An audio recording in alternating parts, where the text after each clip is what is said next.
My name is Jonty, a Singaporean-born Brit who has recently moved back to my country of birth.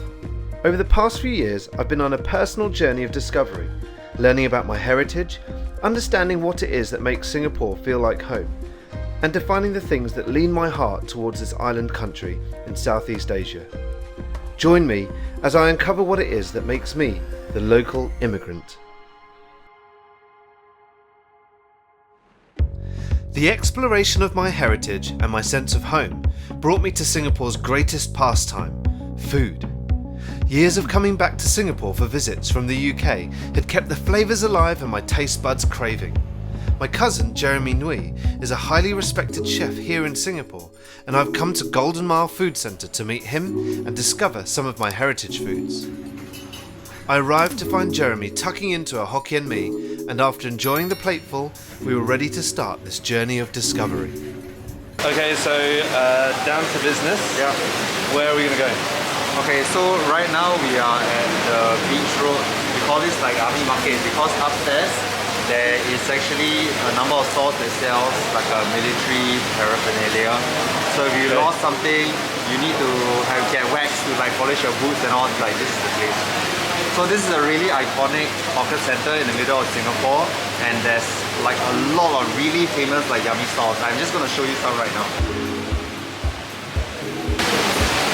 So we have a really nice traditional claypot rice, but the one that you wanna go for is this. This is definitely I crave a lot. So it's actually, you know, like the tang yuan, the glutinous rice ball, it's like fillets inside. And this is like the original one. It comes with a soup that is not plain or with ginger, but it actually has real peanuts inside. Known as a curator of top hawkers, I loved following my cousin as he explained the backstory of many of the stalls and foods, including Charlie's Peranakan food, where we were going to experience some authentic flavours from my heritage. Like, what are some of the dishes that you think you recognize? I recognise a few here and there, but I only recognise a few names. I wonder how many more that I'll recognise in terms of how it looks or how it tastes. And also I think there'll be a lot that I'll be discovering sort of for the first time as well, because when we had our family get-togethers in the potluck, the aunties already know their favourite thing to cook, and then maybe they cook the same thing each time we get together. So I guess there'll be plenty more on the menu that I might be choosing. Yeah man, actually I just feel like we should be ordering a couple more things, and then anyway these make like super delicious leftovers, right? And we can bring home and let the kids try. Okay. It could be fun. Okay, let's see what else we can order. Okay. After 8 years of retirement, Uncle Charlie decided to start cooking for the public again, and his food is widely known as among the best Peranakan food that Singapore has to offer. We're about to go and take a seat, but Jeremy tried to order more and the owner was not too happy about it, said that it would be too much for us, which is great. Didn't just want to make some money and waste food.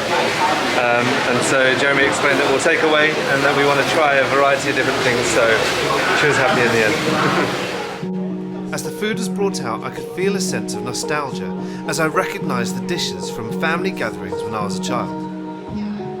Amazing. But I don't really recognise this one behind. What is this? Is that a mushroom? So this is called bokolo. It's a black nut. So typically it's like from Indonesia, and we use a lot in Peranakan cooking. They call it like the truffle of like the east.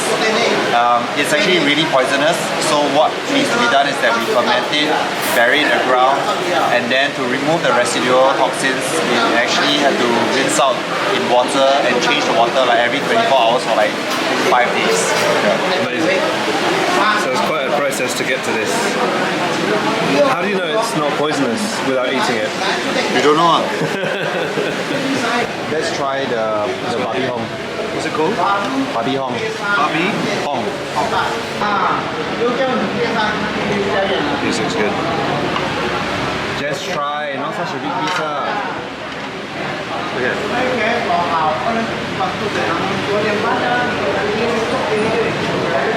What does it taste like? That tastes like a slightly lighter on the flavour version of what my mum cooked when I was growing up, and she called it lobak. Yeah. Is it the same? Yes, similar. Why does it have two different names if it's the same? Because Peranakan people think they're very special. So this is the same as my mum's flavour. So But a bit similar. thicker, the sauce is thicker. Yeah, because they have like a rempah inside. But they also have same black sauce and it tastes similar because of like the 5-spice powder. Yeah. But otherwise the rempah they have like wakaras, which is like candle nut, so it has like a more thicker consistency. I like that, it's nice. Next, why don't you, let's try that. So this is the ngoh hiang. Chef Charlie does it in a really special way. It has like water chestnuts and you can see like a really big piece of prawn there. Really generous and try it, give it a go. Going for half of it, all in one.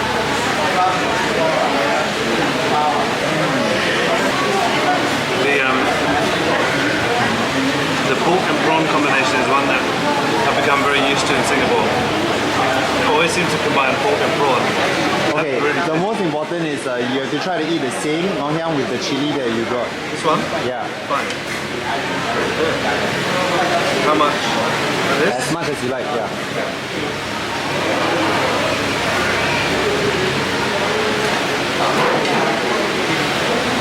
So I always remember this chili, the sambal belacan, like I think it was probably Auntie Vivian or Auntie Ellen. Like I think during the family dinners we always have a lot of that.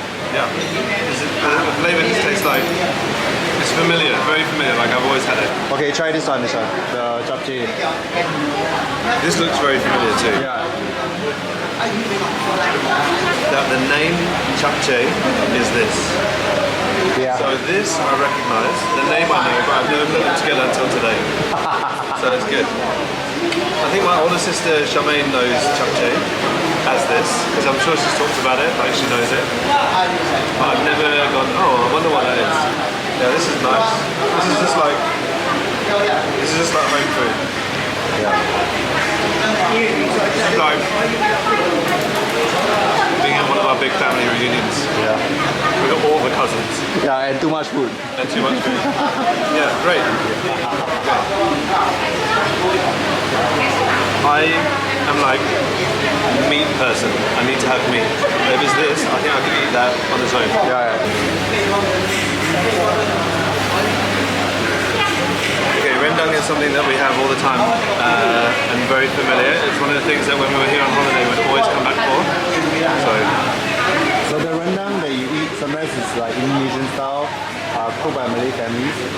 But this rendang is like very distinctly like Peranakan. This is much lighter and more coconutty. Yeah. I want you to like cut it, like tear it apart. Here? So like you can see like it's super soft. Yeah. And the shape is like a coin. It's actually using the shin meat. Oh, okay. Like the more like traditional Padang style is sometimes they use like brisket, whereas like the Peranakans will go for like a more expensive cut like the shin. It's not cooked too dry, so you can see there's still a gravy. So this is like distinctly different from like the Padang style, which is very spice driven and it's like cooked until it's like pretty dry. Okay, we saved the best for last. Okay. The poison nut. Yeah. That may or may not be poisonous You anymore. don't know until you eat. It's like a Schrodinger's cat in real life. It's quite hard. Yeah, it's a shell, and then Do I have to you open cut it? into, yeah, no, there's a hole on one end, and that's what the little ice cream stick is for. Oh, okay. Yeah. Will I find the hole easily? Yeah. This? Yeah. It's softer. And what do I do? Dig it out? Yeah, pick it up. Like this. Like that? Yeah. And I eat this soft stuff inside. So you can eat it like this, or we can also mash it into your rice. Okay. With like some gravy if you want, or not. Okay. It's really familiar, but I'm trying to place it where I've had it. I have a bit more. I really recognise its flavour. Yeah. But how would you describe it? It's not like nuts, right? No, it's a very. It's more like a. I'd say it's got a slightly more fungal flavour, a bit more mushroomy. A bit tangy. Yeah, it's Very got a very herby, slight yeah. edge of sour just around the edge. Yeah. It looks like it's going to be a bit grainy, but it's not grainy. Yeah. It's like So very smooth. it's quite a bit of work. So chef, right, has to cut open the nut, take out the nuts, and then he will like mash it and then cook it down until it becomes a paste. Right? He will add his own like secret spices or rempah inside. But chances are he will try to leave the taste as unadulterated as possible. Wow. Yeah. Have you So got this in your sambal? I have this in my sambal. That's where I've tasted it before. Yeah. Okay. Yeah. That's where the flavour is familiar. Before your sambal, I don't know whether I really knew this flavour. Really? Yeah. I I think remember it being distinctive when I had it. for sure I think we had this during like one of our family dinners. Oh, yeah. Yeah. Like this. But with chicken.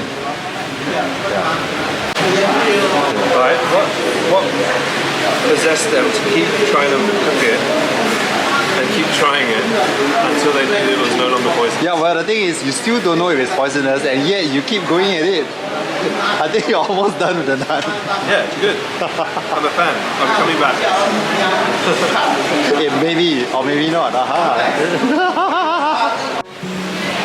What a great experience. We've just tried some really fantastic foods. I've actually managed to get them wrapped up and taken and packed up for me to be able to take home to the kids and to Millie for dinner tonight. And Jeremy's just gone to go and get some dessert. Now he has explained that Charlie's actually is like a Peranakan Teochew, so both of my heritage from my mum's line and my dad's line have come together to have this sort of food, which is amazing. I loved it. Lots of familiar flavours, but some new things too. And after we've had some dessert, we're going to go and cook some local food over at Jeremy's place too. This is one of those dishes where like you ask the wife whether she wants any, she says no. And then after you order it, and then later she says, oh I want one. And then she takes yours. Yeah, then she takes yours. Like that's what like, shit, no, I want exactly like 4 pieces. And now only a 3.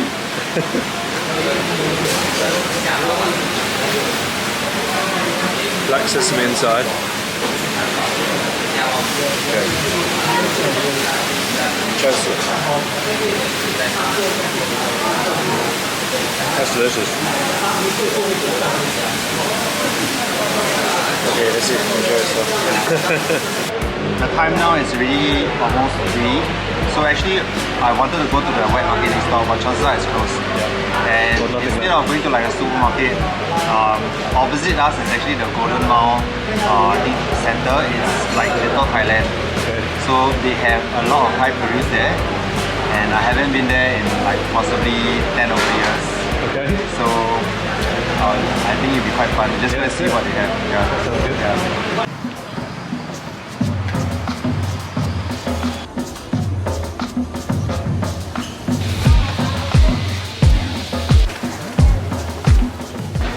The obvious question for me is we're looking to cook Peranakan food. Oh, sorry.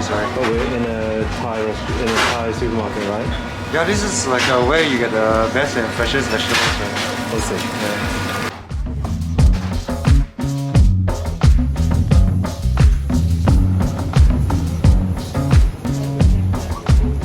I love that everything is just labelled Thai vegetable, even though they're all sorts of different sorts of vegetables. I've got no idea what some of these things are, but they're just Thai vegetables. Okay, so I think one of like the most amazing things to eat inside the lontong is like this beancurd puffs, right? Yeah. And then like you say, it sucks up all the juice. Yeah. And I really like it. So we couldn't find it in the Thai supermarket. Do you have everything else like tried? So I'm just gonna see if I can find like the missing ingredient. Perfect.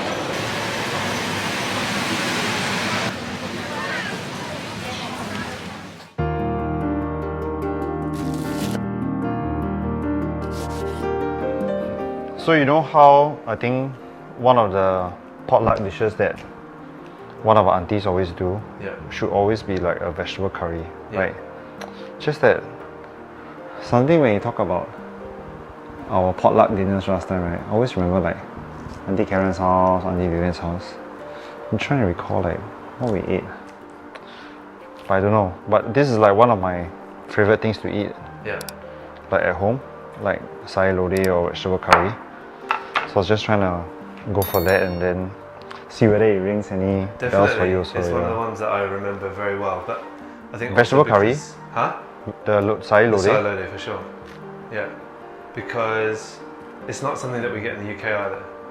Huh. And I don't know why, but it's not one of the dishes that... And the funny thing is, you know the word, right? For sayur lodeh. Sayur lodeh, yeah. It's one of the ones that I know just, they've connected. I can hear it, I can see it, and I can taste it in my brain. But for some reason, I don't know why, it's one of the ones that I haven't tried to make in the UK. Oh, okay. Whereas in the UK, I've tried to make all sorts of stuff. Like we've done rendang. I tried to do nasi lemak one time with some friends. Even tried to dry shrimp in the oven to try and make some sort of shrimp sambal or something. That was really funny because we had to just buy these small, like in the UK you get these frozen prawns that are so small, right? Yeah. So you had to defrost them and then just try to keep them in the oven at a really low temperature. And did it work? Kind of. I think it was good, but... Yeah, UK has some excellent seafood. I'm sure you could do something really yummy. Yeah. So I have 3 packs of paste. So this one is rendang rempah, which is a bit sweetish, and then the panggang barbecue one. So what we're going to use today is the classic curry. So this one has everything inside already for a curry, including like the turmeric, fennel, cumin powder. And then we're going to use this as the paste.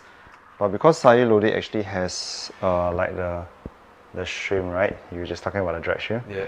So I'm going to cheat and use another sambal that we already make. Nice. It's called the hebi sambal. So this we're going to add. This is going to give me chili and like shallots, and it has like the dried shrimp inside. Sweet. Yeah. Yeah. So we can add. There's no oil in there. I won't put any oil now. No need. Yeah, because it's already cooked in a sense, right? So when we do this, it's gonna kind of like leach its own oil. So Okay. there was one time I was at Kulina, it's sold there now, and a guy was staring at the shelf of all the Batu Lisung stuff, and I thought like, oh, he needed help or something. So I just casually said, oh, this one is really nice. Then he glared at me, you know. He's like, I'm very familiar with the Batu Lisung range. I'm just thinking how many packets I need to get. I'm like, yeah. I was like, actually I wanted to introduce myself, but it is like, oh, okay, like, okay. I'll leave it to it. Okay, yeah, bye.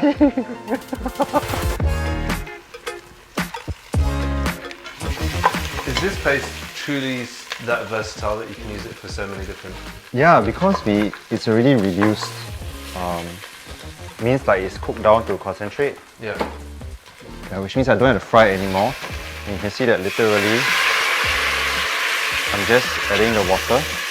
And then remember how just now we were talking about like the rempah, and then the onions and the shallots and the spices, they like create like a nice thick gravy. Yeah. Can you see? Look. That's already creating it there. Yeah. And then I basically added like just a cup of water. The vegetables are going to leach its own water. Okay. Yeah. So now basically we just add all this stuff inside. You're leaving the beans... Yeah, because they take less time to cook. And then You don't want it to go all squashed. Yeah. So I added a little bit of liquid just now, just to like help the steam going, and of course we want some gravy, but we don't add too much water because we want like the sweet natural juices from the vegetables. Like cabbage has a lot of water. So once we steam it out, you're going to see that it's actually going to have quite a lot of gravy on its own. So we don't have to add any curry powder because it's all inside the curry paste. But of course if you want it to be more spicy, then you can add more chili powder if you like. But I think what we're going for is that taste, right? Yeah. It has like a look as well, right? Very yellow. Yeah. That's what I remember. So we add the long beans.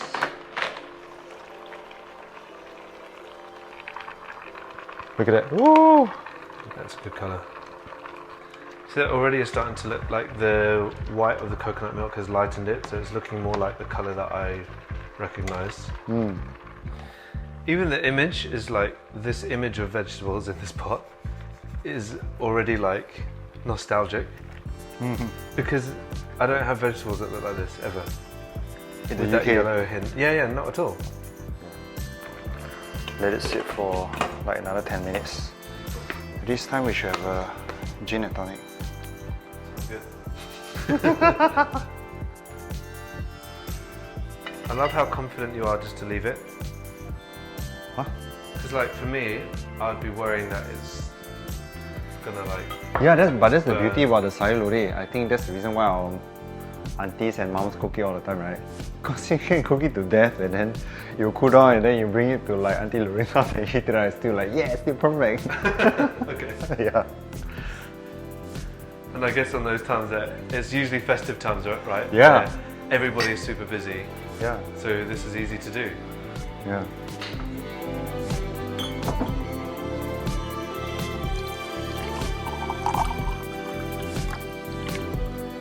So this is a traditional gin and tonic that our ancestors would have had while making sayur lodeh around the kitchen. Yes. So you can see the vegetables are still crunchy, which is possibly not how we ate it.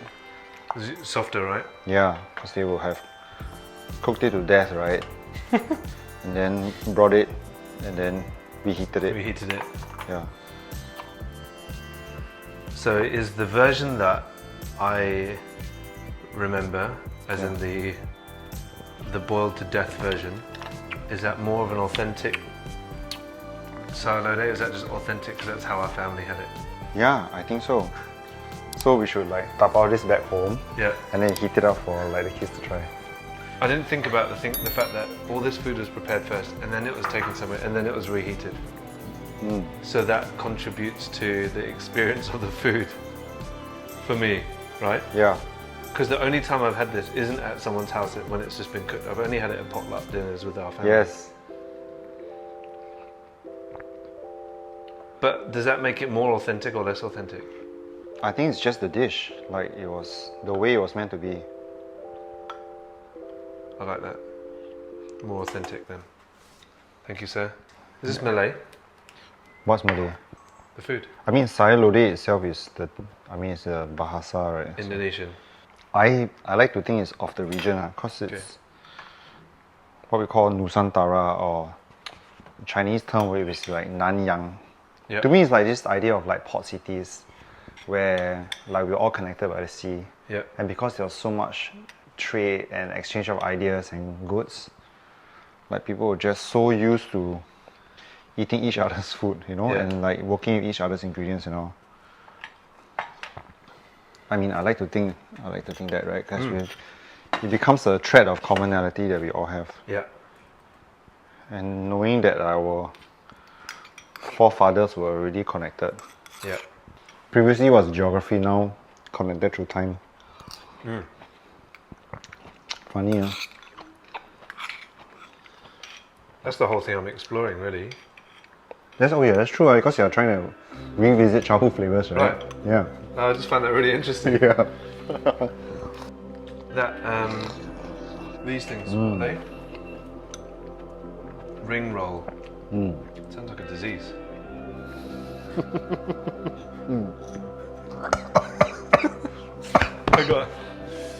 I just need to pop to the doctors. I've got a case of ring roll. Have you got that cream for me to use? I've got Ring roll. My ring roll's just come out. Ring roll cream. It's like better get that check. It looks like ring roll. Spending time with Jeremy has helped me to remember some of the wonderful family reunions we've had over the years as well.